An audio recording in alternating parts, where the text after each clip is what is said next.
코미디를 좋아하는 나는 한때 개그 콘서트의 열렬한 시청자였다. 그래서 프로그램이 폐지됐다가 최근에 다시 부활해서 천만다행이라고 생각한다. 개콘의 대표 코너 하면 개그맨 김병만의 원맨쇼가 돋보이는 달인이다. 달인은 2007년 12월 9일부터 2011년 11월 13일까지 4년 동안 방영된 개그 콘서트의 최장수 코너이자 무명의 김병만을 스타덤에 오르게 한 코너다. 그래서 사람들은 김병만을 달인의 대명사로 치켜세운다. 그런데 어떤 목사는 자신도 달인이란다. 정치의 달인, 이재명이나 한동훈 같은 정치가는 자신에게 명함도 못 내민단다. 소가 웃을 소리다. 지금부터 35년 전 내가 청년 때의 일이다. 나는 당시 모 신학교를 갓 입학하고 교회에서는 청년의 총무로 봉사하고 있었다. 그런데 어느 날 후배에게서 전화 한 통이 걸려왔다. 해서 받았더니 A형이 자기에게 전화해서 B 목사가 우리 교회 담임 목사로 오려고 하는데 청년들이 반대하지 않도록 내가 손 좀 쓰라고 했단다. A는 우리 교회 출신으로 당시 B 목사 밑에서 전도사 사역을 하고 있는 내 후배다. 그래서 나는 A 전도사에게 전화해서 어떻게 된 거냐고 물었더니 B 목사가 시켜서 그랬다고 말했다. 아니, B 목사는 도대체 어떤 목사길래 담임 목사 청빙 자격이 되면 정식 절차를 거치면 될 일을 이제 갓 전도사 사역하러 간 순진한 신학생 종용해서 이런 식으로 들어오려고 하나. 나는 시작부터 이런 행태를 보이는 B 목사가 탐탁하지 않았다. 하지만 내 마음과는 상관없이 B 목사는 우리 교회 단목이 되었다. 그가 단목이 되면서 매주 교회에서 희한한 일들이 벌어졌다. 우리 교회는 개척교회로 재정 사정이 여의치 않은데도 단목은 교회 재정을 물쓰듯이 했다. 멀쩡한 강대상이며 교회 장의자를 죄다 새 것으로 교체했다. 연말이 되자 수천 명 나오는 이웃 대형 교회와 같은 초와 반짝이 크리스마스 트리를 했다.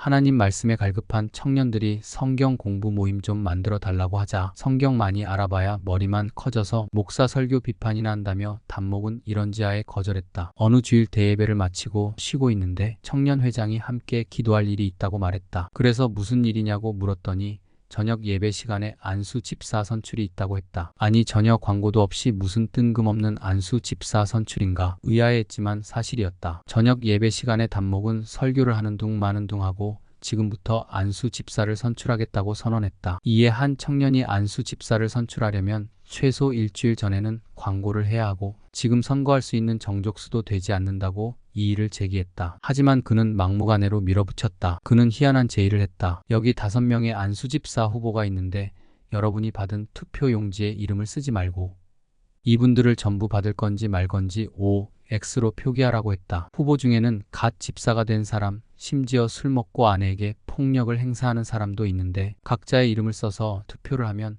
이들이 안 될 게 뻔하니 단목은 이런 꼼수를 썼던 것이다. 이 잔재주를 부리는 단목은 나중에 알게 된 사실인데 교단에서 내로라 하는 정치 목사였다. 한 번은 교단 신학교의 K 정치 목사가 이사로 있으면서 무리를 일으켜서 신학생들이 무기한 수업 거부를 하는 일이 있었다. 나는 당시 학부 1학년 신입생이었는데 입학하자마자 수업도 못하고 시간만 흘러서 답답했다. 그런데 공교롭게도 K 목사와 우리 단목이 같은 노회에 소속되어 있었다. K 목사는 노회장이었고 단목은 노회석이었다. 교회에 예배드리러 왔더니 단목이 목양실로 부르더니 대뜸 요즘 K 목사 때문에 학교가 시끌시끌하지라고 했다. 해서 목사님은 그분을 어떻게 생각하시냐고 물었더니 학생들은 정치를 잘 몰라서 그러는데 K 목사는 필요하기야 라고 했다. 아니, 악이면 악이고 죄면 죄지 필요해서 저지르는 죄가 도대체 어디 있단 말인가. 불법 안수 집사 선출로 인해 청년들이 대거 교회를 떠났지만 그때도 나는 교회와 후배들이 걱정돼서 남았다. 하지만 선악도 분별하지 못하고 오로지 정치에만 함몰되어 있는 이 목사 밑에 더 이상 있다가는 구정물 들까봐 다른 교회 전도사 사역하러 간다고 핑계대고 정든 모교를 떠났다. K 정치 목사는 학생들의 데모로 결국 물러났다. 하지만 단목은 건재했다. 알고 보니 K 목사는 명색만 노회장이지 빠지 사장이었고 노회석인 단목이 실세였다. 단목은 그야말로 정치의 달인이다. 절대 전면에 나서지 않는다. 스데반을 죽게 했던 사울처럼 타인을 전면에 내세우고 자신은 배후에서 꿀만 빤다. 전언에 따르면 그는 탁월한 정치 감각을 발휘하여 여러 명의 총회장을 세우는데 혁혁한 공을 세우며 상 총회장으로 근 30년간 교단에 노른 자위를 독식하며 권세를 누렸다고 한다. 그러다 결국 비선 실세 논란에 휩싸여 총대권이 영구 박탈되었다. 다음은 어떤 기자가 그를 모기에 빗대 쓴 글이다. 모든 창문에 촘촘한 방충망이 있고 모기라는 놈이 몇 층 이상은 올라오지 못한다는데 요 며칠 새 모기가 나만 문다. 이 자식이 어떤 놈 피를 빨까 궁리하는 건지 모르겠지만 하여튼 내 다리에만 주둥이를 꽂고 피를 빨아먹는데 그 헌혈량은 미미하나 나중은 창대할 수도 있을 것이다. 모기향부터 모기를 쫓는다는 방향제까지 두루 써보지만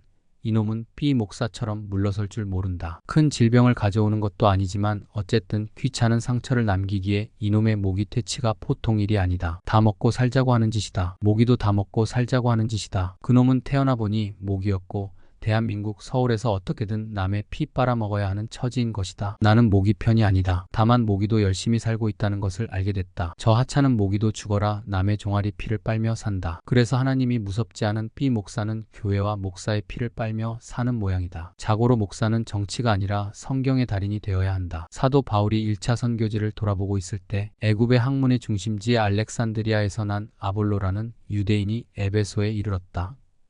이 사람은 학식이 풍부하고 말을 잘하는 자였다. 게다가 성경에 능통했다. 하지만 그의 성경 이해는 구약과 세례 요한의 사역까지로 제한되어 있었다. 다시 말해서 세례 요한의 사역 이후 곧 예수 그리스도의 사역에 대해서는 전적으로 무지했다. 그래서 회당에서 아볼로를 만난 아굴라 부부는 그를 자기 집으로 데리고 가서 요한 이후에 등장한 예수님의 사역에 대해 그에게 소상히 설명해 주었다. 이제 아볼로는 아굴라 부부를 통해서 예수 그리스도의 사역에 관한 부족했던 부분을 보충함으로써 아주 정확하게 예수님에 관한 메시지를 아무 한계나 결점 없이 완벽하게 증거할 수 있게 되었다. 아볼로는 오늘날로 말하면 신구약 성경 66권을 한 코에 꿰는 성경의 달인이 되었다. 그 결과 복음의 적들인 유대인들과의 논쟁에서 그는 백전백승할 수 있었다. 이는 아볼로가 성경으로서 예수는 그리스도라고 증언하여 공중 앞에서 힘있게 유대인의 말을 이기밀어라. 하나님께서 인정해주는 최고의 달인은 성경의 달인, 즉 성달이다. 짬뽕 한 그릇을 맛있게 요리해서 손님께 내놓는 짬뽕의 고수,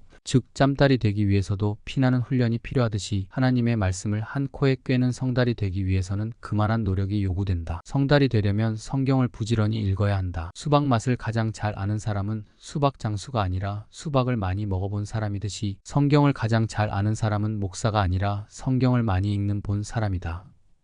내수동 교회 원로 박희천 목사님은 백세를 목전에 두고 있는데도 하루도 빠짐없이 구약 2시간, 신약 2시간씩 읽고 성경을 연구하신다. 이분이 배출한 목회자가 김남준, 오정호 목사 등을 비롯해서 수십 명인데 지금 한국 교회 강단에서 성달로 맹활약하고 있다.